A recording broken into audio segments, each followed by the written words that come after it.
Selepri and I met online. I had many years of shame in that. I don't know why.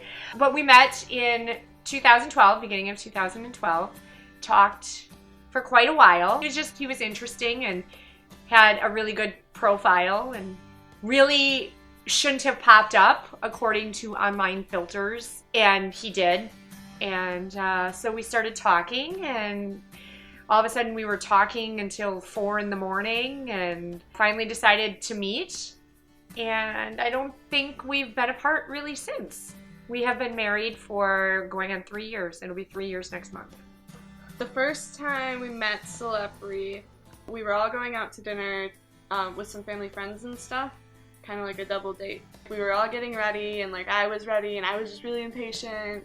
All of a sudden, like, the doorbell rings, and I was like, oh, I got it. So she like runs downstairs, and she like opens the door, and all I hear is, hey. And I was like, hey. He gave Ella a ride on his shoulders up the stairs because we lived in a second floor apartment, and she was like just beaming. He was just so happy. He was just so willing to just meet us. Like, we went to Pizza Ranch, and we got done playing in the arcade, and we came back to the table, and he gave us $20 more, and so he was just really nice. I came home from school late that night, and I walked upstairs, and I see this man I didn't recognize in our apartment, and he introduced himself to me, and I to him, and I just remember feeling that he had a really positive aura about himself, like he was genuinely happy to meet us and to be there with us. He's just willing to do anything that we want to, because he just likes hanging out with us. He brings a good, strong godliness into this house, and they are truly his #1 priority.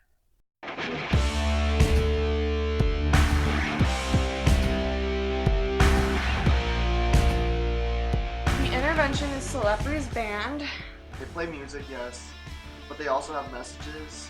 Selepri really is that voice for addicts. He connects with people, and he just makes them feel comfortable talking to him about anything, whether it be a drug or addiction or just a small problem. He makes them feel welcome.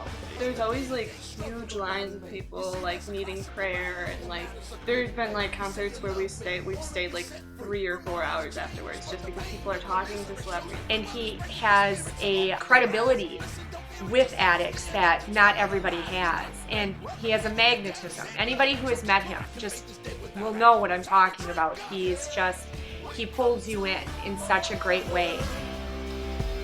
To wash away the emptiness and sin.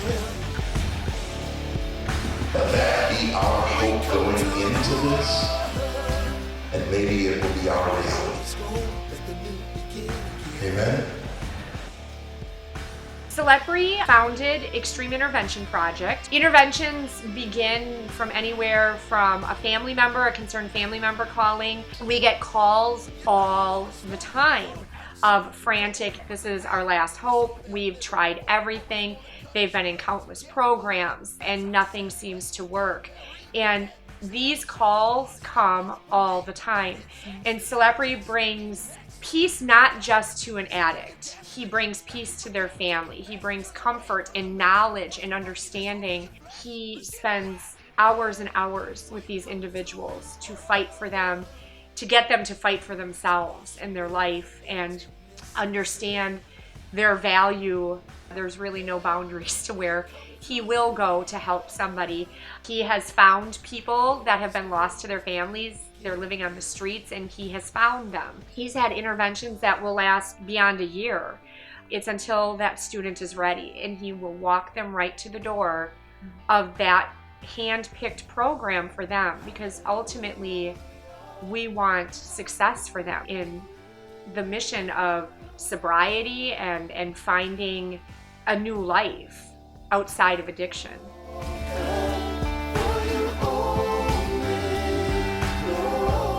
They span the country, and there are hundreds. We have to go beyond just the individual addict, because there are family members that their lives are changed. Rosalie, Miss Wisconsin 2015, is a great example of that. Selepri helped her brother, and because of that, her life is now on a different path and a different course, just because of that influence there.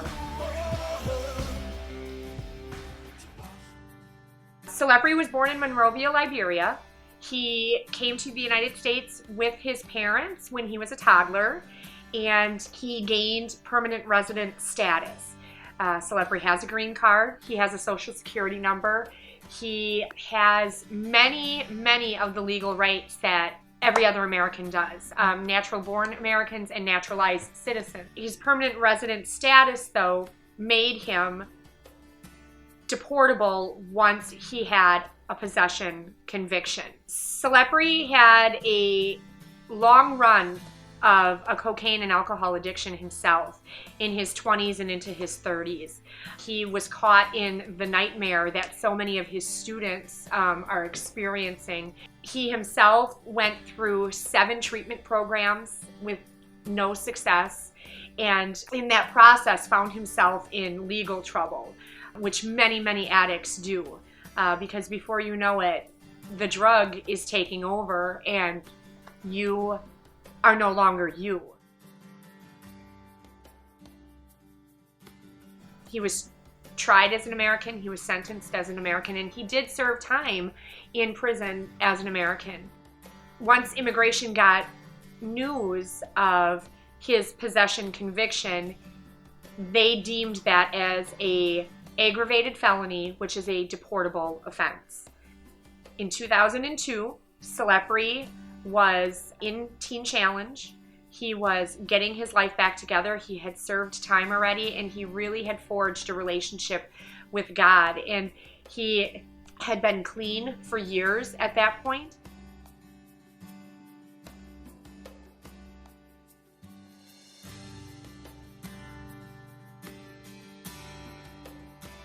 And they sat down that day. They took his Liberian passport and we believe stamped it invalid, and they released him. Everybody in that meeting believed that it was done, that the judge had released him from that order of deportation. And he then went on to build this extreme intervention project and to help all these individuals. That morning, he went into a meeting with a county official to discuss furthering his work in our area with addicts. He was looking to have greater clearance in the jail system and helping individuals through their legal problems in this area.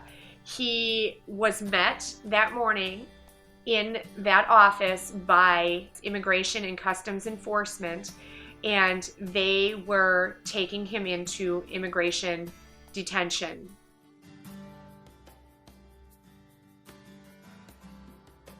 At that time, Selepri believed more than anybody else that it was a mistake, and that he truly believed he would be home by that night. He believed that they would find the paperwork where the judge had released him, and it would be sent over to the jail, and they would be sending him home.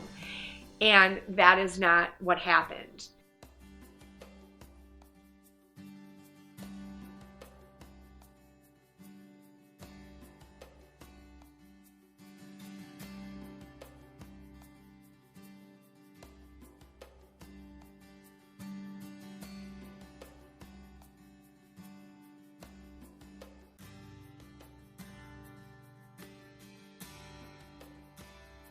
The new case law, which actually is law, is Lopez. Lopez states that a simple possession conviction no longer is an aggravated felony or a deportable offense. Legally, we have made a motion to the Board of Immigration to reopen his 2002 deportation case for the opportunity to argue Lopez.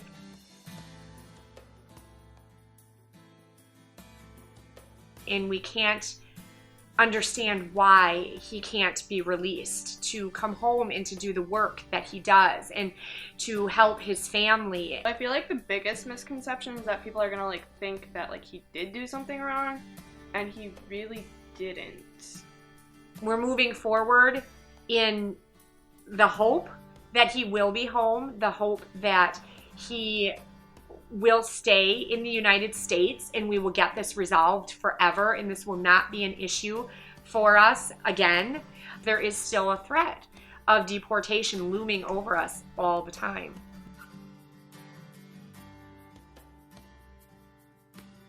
Our hope is at this point to get him home. We need Selepri home. I mean, we need him home. It's just really a big deal to be missing him at home because he's such a big influence on what happens at home.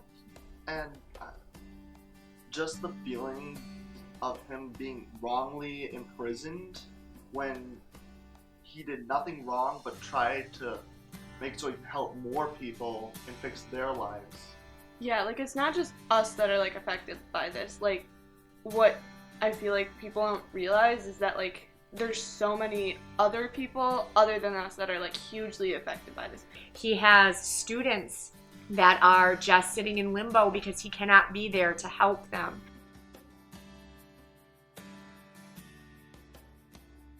Now we're in need of financial support. Since we've been married, Selepri has absolutely been the provider of this family. I have a good job, but there is definitely a financial hardship with him gone.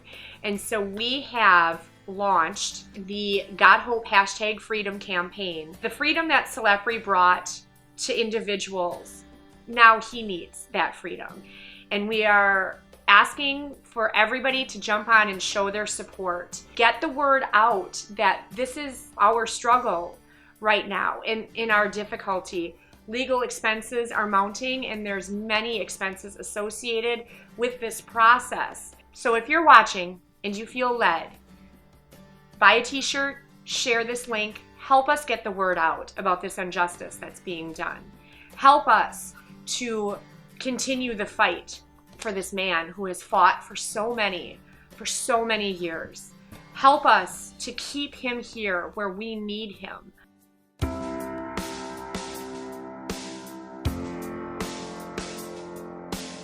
One of the ways that we needed assistance is that we were collecting letters of reference for Selepri. These letters speak of his character, they speak of the work that he's done, they speak of lives that he has helped and changed.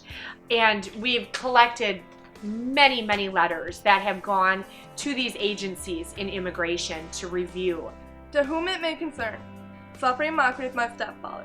My name is Ella Mack and I'm 14 years old, and he has been an incredible person and an incredible addition to our family. In 2012, my mother met Selepri. We were introduced to him very quickly because he was kind and considerate man. He was very caring for us even though we weren't his biological children. Selepri took care of us and made sure that we had everything we needed. He never left us hanging and he was never unkind or rude to us. He treated us like we were his children. He loved us unconditionally and gave us a sense of security that we hadn't had in a while. Throughout his whole time with us, I saw him helping people that many others would have turned their back on. He's dedicated, and even though he's in a detention holding cell, he's still helping people. He has helped so many people, from drug addicts on the street to my teenage friends. The positive impact he's made is evident, and it would be a mistake to send him out from where he's needed. Selepri Amachree should stay in this country so he continue to do good and beneficial work.